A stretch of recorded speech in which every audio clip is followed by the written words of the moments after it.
So I think the role of the disruptors and anything that is using distributed ledger technology, whether you call it crypto, assets, currencies, or whatever, and it's far from the bitcoins that we used to talk about a year ago, that is clearly shaking the system. When the government is not in support of any particular system, it seeks to replace it with a much better alternative. Has cryptocurrency finally reached that level? This is not simply a question asked out of fear, but to be honest, the most recent announcement by the IMF is quite suspicious. So let's take a deeper dive. The enemies of cryptocurrency seem to be getting stronger day after day, and it's amusing to think that crypto has long been a thorn in their flesh, and loopholes of agency have effectively indulged in their outrageous actions and strategies. Once again, Massachusetts Senator Elizabeth Warren is smearing the cryptocurrency industry and attempting to make Americans more dependent on big banks. Back in February, Warren vowed to reintroduce the Digital Asset Anti-Money Laundering Act, a proposal that fizzled into thin air when she first introduced it with Kansas Senator Roger Marshall in December of 2022. While the proposal stated the purpose is to protect Americans from scams, it is highly likely to drive cryptocurrency business overseas and weaken consumer choice. In addition, it prohibits the use of digital asset mixers and requires self-hosted wallets, just like the type that you keep on your cell phones, along with miners and validators to have anti-money laundering policies. Many of those entities may not even be able to impose such requirements, implying that they would simply need to shut down or stop servicing American users. From the lens of some crypto experts, the proposal is a step in the wrong direction. While recent high-profile frauds and thefts highlight the need for some crypto regulations and enforcement, the bill amounts to a smear campaign against the industry that would make Americans more dependent on traditional banks. But Warren is just simply wrong when she says that cryptocurrency is the method of choice for international drug traffickers and terrorists. Is there proof? I mean, of course there is. According to reports, only about $10 billion or less in cryptocurrency is involved with money laundering each year, compared with between $800 billion and $2 trillion laundered in conventional currencies. Since 2017, the International Monetary Fund has equally been concerned about cryptocurrencies, particularly because the nascent market is growing at such a significant pace and regulation is not in proper alignment. The total market value of all crypto assets surpassed $2 trillion in September of 2021, and this is represented in a tenfold jump from levels seen at the start of 2020, according to the data collected by the IMF. So there are more reasons to be wary of crypto. Evan Papageorgiou, a deputy division chief at IMF, told CNBC in October 2021 that the crypto ecosystem has grown significantly. The process shows remarkable resilience, but there has also been some interesting stress tests.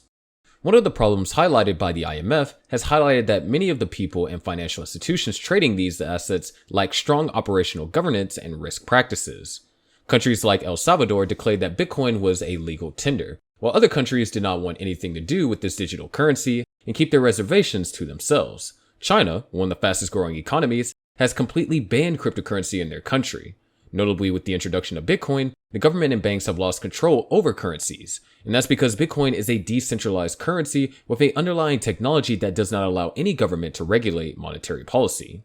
In the end, some governments do not want to lose control over currencies because they cannot track down illegal activities that individuals would carry out with cryptocurrency.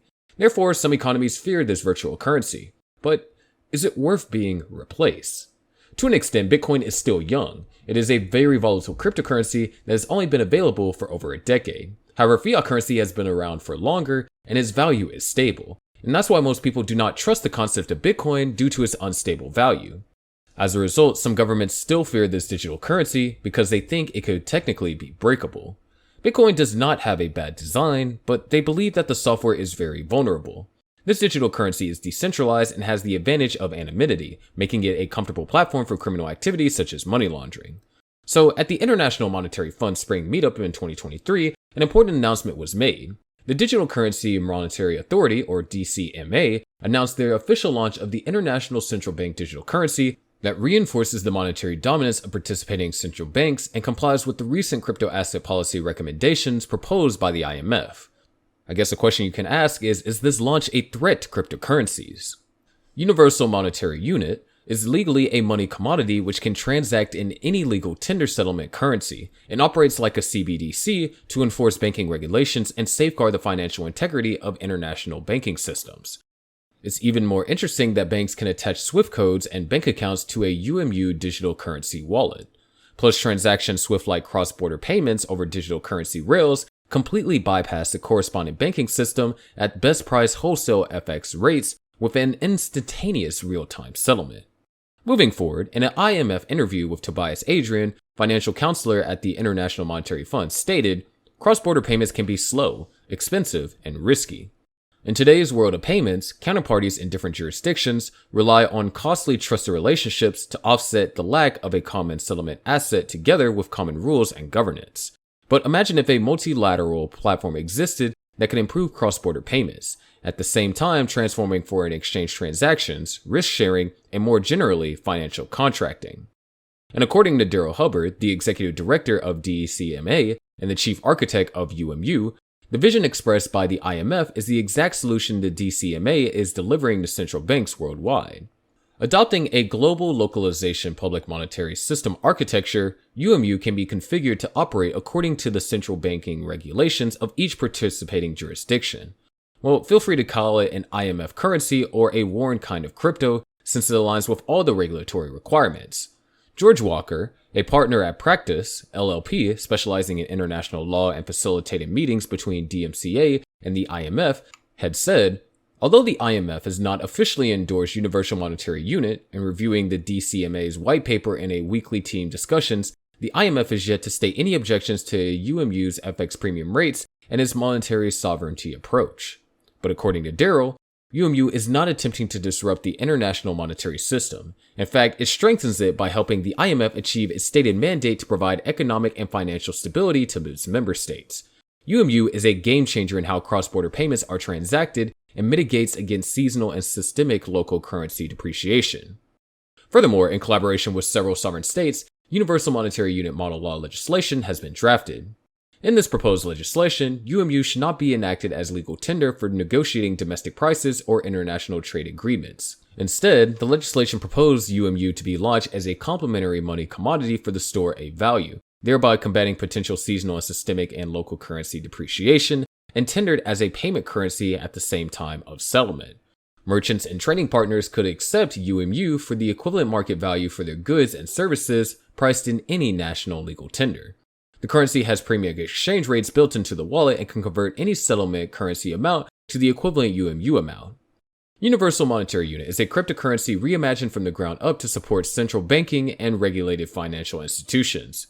It reflected a trustless consensus protocol, staked proof of trust protocol, and a multi-dimensional DLT capable of supporting any asset or liability ledger, enabling full-service digital banking and international trade payments. Without a doubt, these features are thrilling and exciting. In addition, the DCMA introduced the Universal Monetary Unit as Crypto 2.0 because it innovates a new wave of cryptographic technologies for realizing a digital currency public monetary system. It also has widespread adoption framework encompassing use cases for all constituencies in the global economy. The crypto community may love this innovation, but on the other hand, the fear of the unknown is still inherent. UMU was not created as a joke, so it's outrageous to think that it will end up sharing the same fate as Dogecoin or Shiba Inu. But are other cryptocurrencies safe? Of course, it has been clarified that the currency is not a means to disrupt the money system whatsoever. But if it turns out to be really good, the unimaginable might happen. Ask a random investor what he or she thinks about UMU, and the answer will probably be a direct one: Bitcoin's replacement. The crypto industry has always been a place shrouded with fear despite the ease with which analysts spew predictions. Well, if the IMF has clear intentions about this newbie, there is no cause for alarm. At least for now. But that's going to do it for today's video. Make sure to click on the subscribe notification buttons, and we'll see you in the next video.